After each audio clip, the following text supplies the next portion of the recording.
just for example lang, 300 ang per day mo. 300 per day, ha? So, times 30.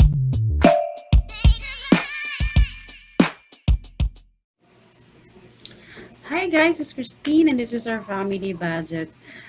So, nabasa niyo na siguro yun, nakalagay sa aking thumbnail na isang trick lang guys, para sumobra yung sahod mo.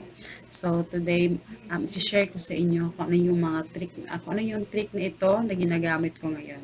So, let's start. Marami sa inyo na problema kasi kinukulang yung sahod ninyo, which is nakaka-relate din naman ako kasi napagdaanan ko rin yan at matagal din akong matagal na panahon bago ko nahanap kung paano ko siya, paano yung tamang pagbabudget ng pera. So, today gusto kong i-share sa inyo kung ano yung trick na sinasabi ko sa inyo na ginagawa ko na marami sa ating hindi alam kung paano talaga yung tamang pag-budget ng pera natin. So, kung minimum wage earner ka, this is for you. At kung hirap na hirap ka sa iyong sahod, this is for you. So, let's start. Okay, kung marami kang utang, I must say na kailangan mo talagang sundin ito para at least unti-untiin mong babayaran yung utang mo. Hindi nagiging effective ito guys kung marami kang utang at hindi ka titigil sa iyong utang. Okay lang naman mangutang guys kung ginagamit mo sa negosyo mo or whatever, ano yung ano. Pero kung nangungutang ka lang para lang ipambili sa iyong mga luho, well, this is kahit anong gawin mong pagbabudget ng kung ganong ano mo dito sa pagbabudget, hindi magiging effective din. So, ayun. So, papakita ko sa inyo yung example.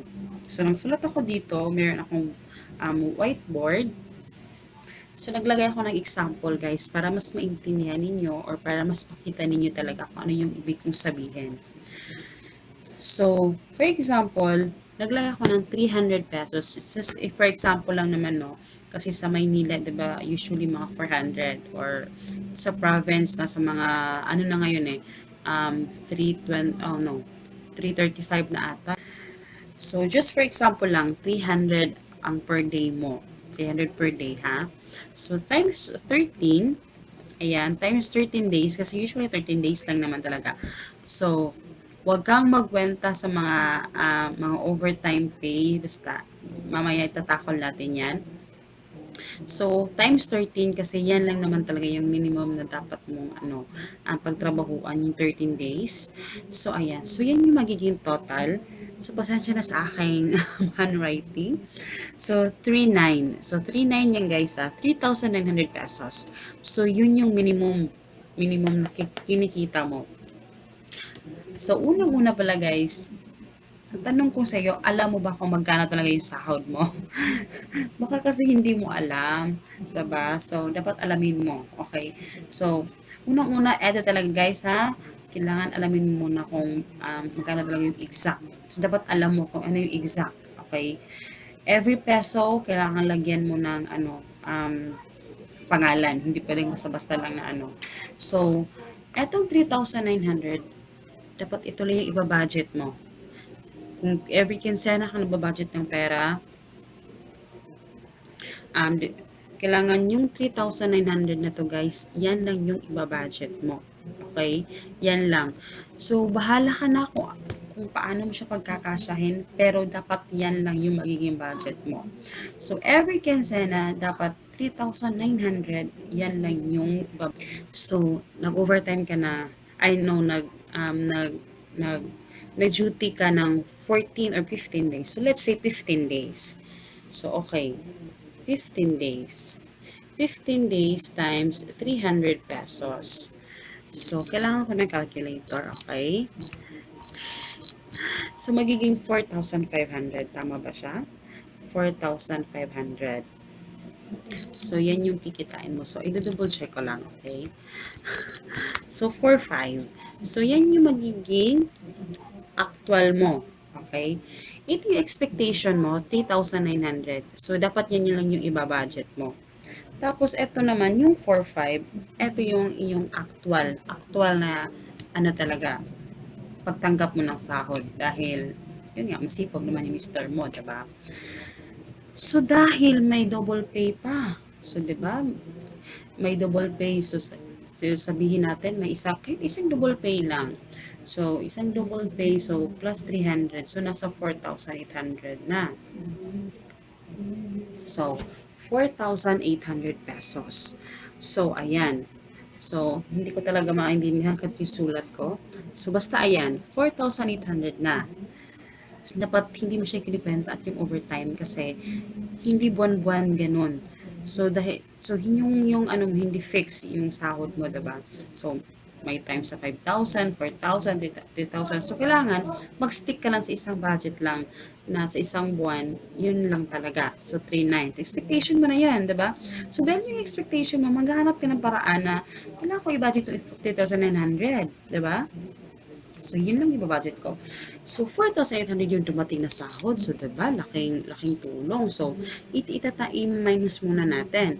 So, 4,800 minus, eto yung expectation mo na 3,900. So, 4,800. So, yung 4,800 natin, guys. So, hindi na, pasensya na sa, ko.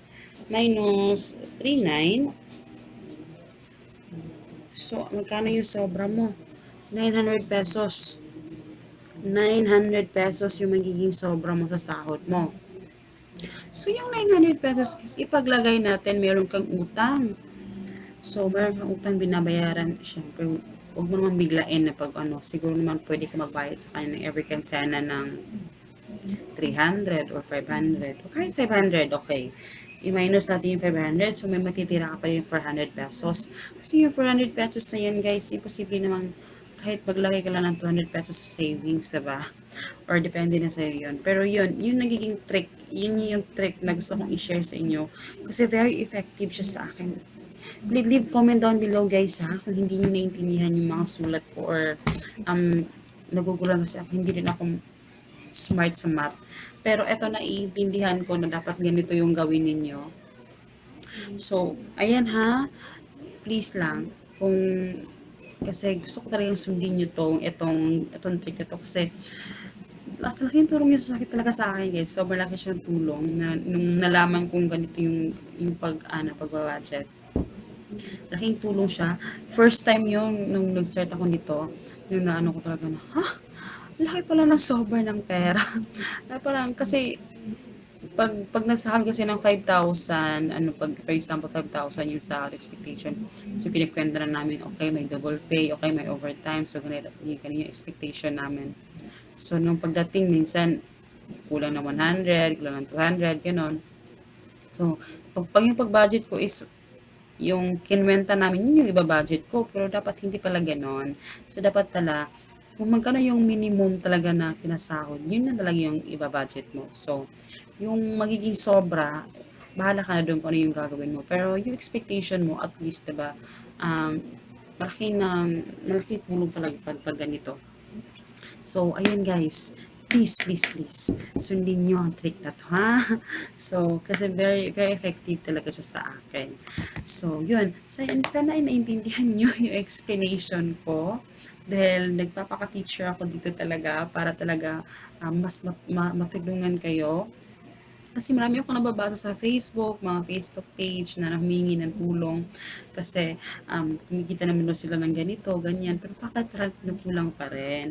Alam mo yun. Pero marami pong mga maliit-liit na bagay na hindi mo lang siguro pinagtutuunan na akala mo okay lang. Pero yun pala, napapagastos ka pala sa bagay na yun. So yun. So, yun lang guys. Sana nagustuhan ninyo. Please, like this video ha, kung nagustuhan ninyo. At mag-comment kayo sa baba kung ano yung pananaw ninyo dito sa aking ibinigay na o naintindihan ba ninyo. Kung comment kayo guys kung naintindihan ninyo or hindi. Para kung ano yung mga bagay na dapat ko i-clarify. So, yun. So, please do follow me sa aking Facebook at sa aking Instagram, OURFAMILYBUDGET, at mag-comment kayo sa baba. And kung hindi ka pa nakapag-subscribe, click mo lang yung subscribe button yan sa baba, yung pula. Walang ibang pula dyan. So, ayan. So, see you in my next video, guys. Bye-bye!